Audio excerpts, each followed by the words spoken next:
The North Atlantic, the autumn of 1942, a grey night with a heavy swell. Somewhere on the surface, a German submarine has done everything its doctrine demands and is still about to come up empty. The drill was precise, and it worked like this. A boat sighted a convoy at dusk. It sent a short contact report back to headquarters in occupied France, just a few seconds of compressed radio code. Then it shadowed and waited while 8 or 10 more boats were called in to gather around the target in the dark. That was the Wolfpack. It was the most feared tactic in the war at sea, and the men who used it had been told the cipher carrying their signals was unbreakable. And yet, again and again that year, the convoy was simply gone. Sometime in the night it had changed course. Not a small adjustment, but a deliberate turn away from the exact stretch of ocean where the patrol line was waiting. It was as if the enemy had read the order before the German boats did. By every rule the U-boat crews were taught, this should not have been possible. A convoy could not see a submarine trimmed down on the surface in darkness. Often it had no aircraft overhead, and no obvious way of knowing that a line of U-boats lay across its path. And yet, time after time, it turned, the way a man turns when he hears footsteps behind him in the dark. The question that rose from this was simple, and it spread across the whole width of the Atlantic. How did the British keep finding them? The captains at sea had no answer. For a long time, neither did the man who commanded the entire fleet. Neither did the cipher experts who kept insisting that nothing was wrong. That question, repeated on conning towers across the ocean, is the one this whole investigation turns on. The Germans had built the most feared submarine force in history. They had a weapon, the Wolfpack that had nearly strangled Britain to death, and they were losing, boat by boat, to an enemy who seemed to know where they would be before they got there. The men who hunted in packs could not understand how the hunt had been turned around on them. To explain it, we have to go back. Not to the night convoys of 1942, but to a single decision made by a German admiral years earlier. A decision that looked like genius, and that carried inside it the seed of the whole catastrophe. The admiral was Karl Dönitz, commander of the U-boat arm. He had served in submarines in the First World War, and he had thought harder than almost anyone about how to use them. His answer was the Wolfpack. Rather than send submarines out alone, he spread them in long patrol lines across the convoy routes, then gathered them by radio onto any convoy a single boat reported, overwhelming the escorts in one night of carnage. It worked terribly well. Through 1940 and 1941, the packs tore convoys apart. Britain depended on the sea for food, fuel, and weapons. Lose the Atlantic, and Britain starved. Long after the war, Winston Churchill wrote that the only thing that ever really frightened him was the U-boat peril. But the Wolfpack had a flaw built into its very heart, and it was a flaw Dönitz could never fully escape. To gather the pack, the boats had to talk. They had to transmit, again and again, contact reports, position reports, weather reports, requests for orders. A submarine is most deadly when it is silent and unseen. Dönitz had built a system that forced his silent boats to speak constantly. Every word was a thread the enemy could try to pull. And the British, slowly, and then all at once, learned to pull every one of them. The first thread was the radio waves themselves. When a U-boat transmitted, the signal raced out across the ocean, and it could be heard. The British developed shipborne high-frequency direction finding, known to every sailor as Huff Duff. One of its key designers was a Polish engineer named Wacław Struszynski, working at the Admiralty Signal Establishment. His apparatus could take the bearing of a German transmission almost the instant it began. This was the part the Germans got most wrong. U-boat crews believed that a short signal, a few seconds long, was too brief to be located. They were mistaken.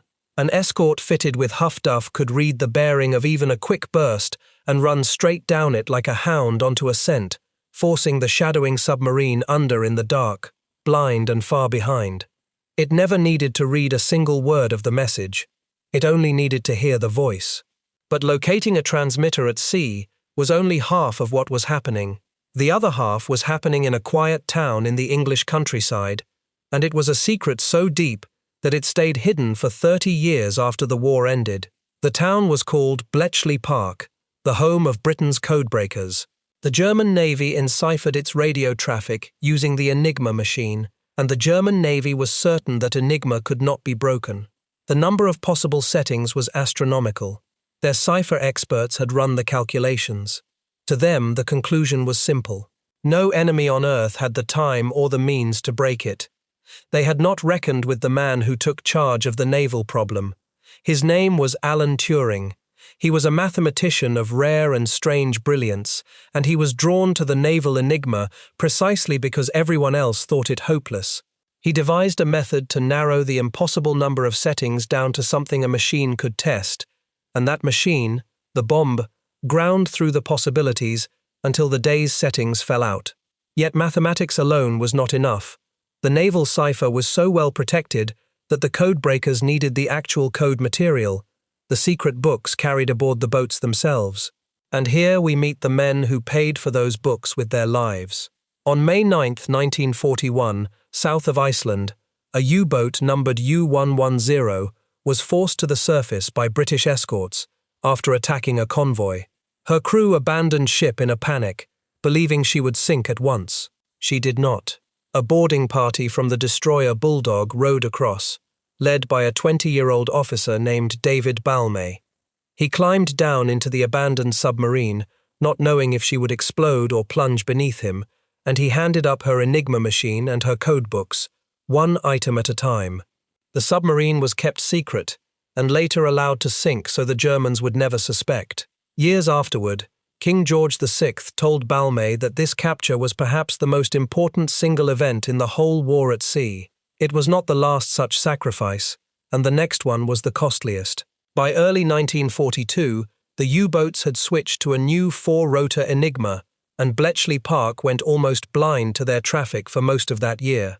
The men in the code-breaking huts called this cipher Shark, and breaking back into it became the most urgent task in the war at sea.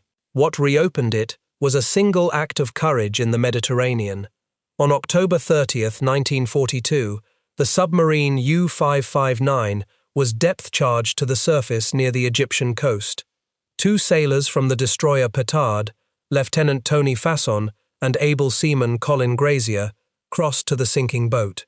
They climbed down inside her and passed the vital cipher documents out to a 16-year-old canteen assistant named Tommy Brown, who carried them up to safety.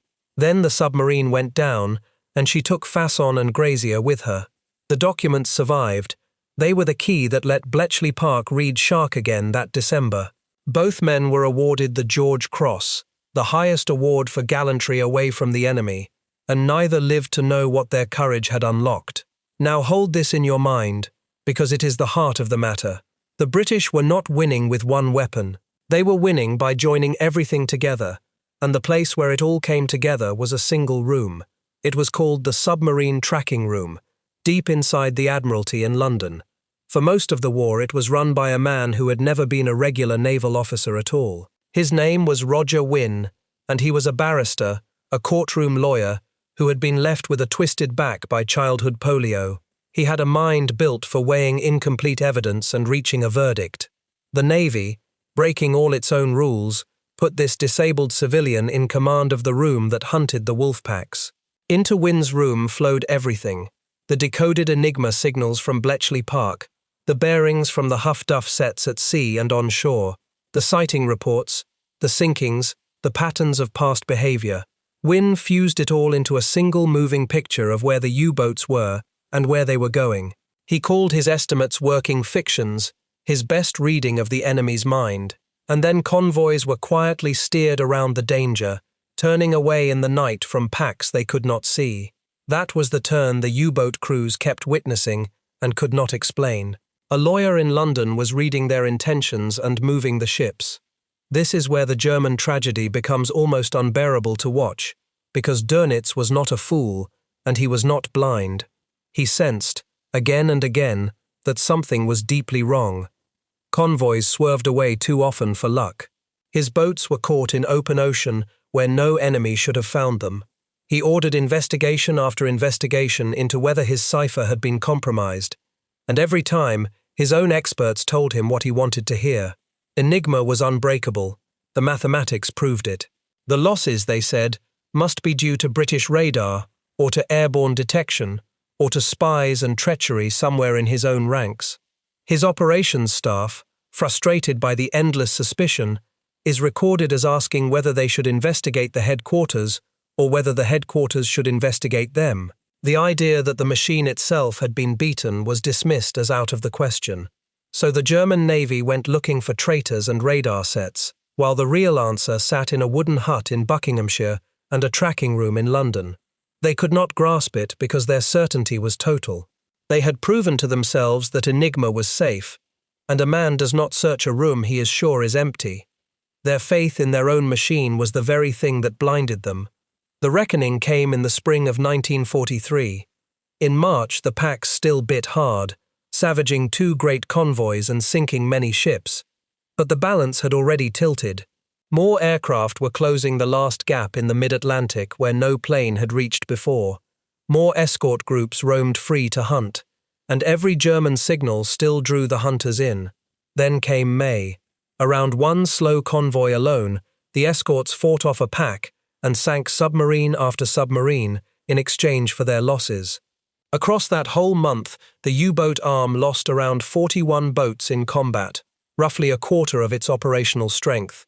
Among the dead was Dönitz's own son, lost with his submarine that month. The exchange had become unbearable. A captain could no longer expect to come home. On May 24, 1943, Dönitz pulled his boats out of the North Atlantic. He had built the Wolfpack. Now he withdrew it from the only waters that truly mattered. In his memoirs he wrote that the losses were a frightful total, a hard and unexpected blow. And then, in plain words, he admitted the truth. They had lost the Battle of the Atlantic. What he still did not know, what he would not learn until long after, was the reason. He believed to the end of the war that radar and aircraft had beaten him. At the Nuremberg trial, he called enemy aircraft radar one of the decisive war-winning inventions of the conflict. He was partly right. Radar and aircraft were real and deadly, but beneath them lay the thing he never saw, the broken cipher and the room in London where his every plan was read like an open letter. So here is the answer to the question the U-boat crews kept asking. How did the British keep finding the Wolfpacks? They found them because the Wolfpack could not hunt without talking, and everything it said could be heard, located, and in the end understood. The very tactic that made the U-boats so deadly was the tactic that gave them away. Dönitz had handed his enemy a thread with every signal, and the British pulled until the whole design came apart in their hands. The Germans looked for a spy who did not exist, and a radar that was only half the story, because the real answer lived in places their certainty would never let them look. It lived in a mathematician who took on a problem everyone called hopeless. It lived in 2 sailors who drowned inside a sinking boat to lift out a book of codes. It lived in a barrister in a basement who treated an ocean like a courtroom and read the enemy's mind from the evidence. Most of those people were never supposed to be famous. A 20-year-old climbing into an abandoned submarine, a canteen assistant carrying secret papers up a ladder, a disabled lawyer who was never meant to wear the uniform. They did not break the Wolfpack with a single weapon. They broke it by listening, by daring, and by refusing to believe that anything was truly unbreakable. And that, in the end, was the one thing the men who built the Wolfpack could never bring themselves to understand.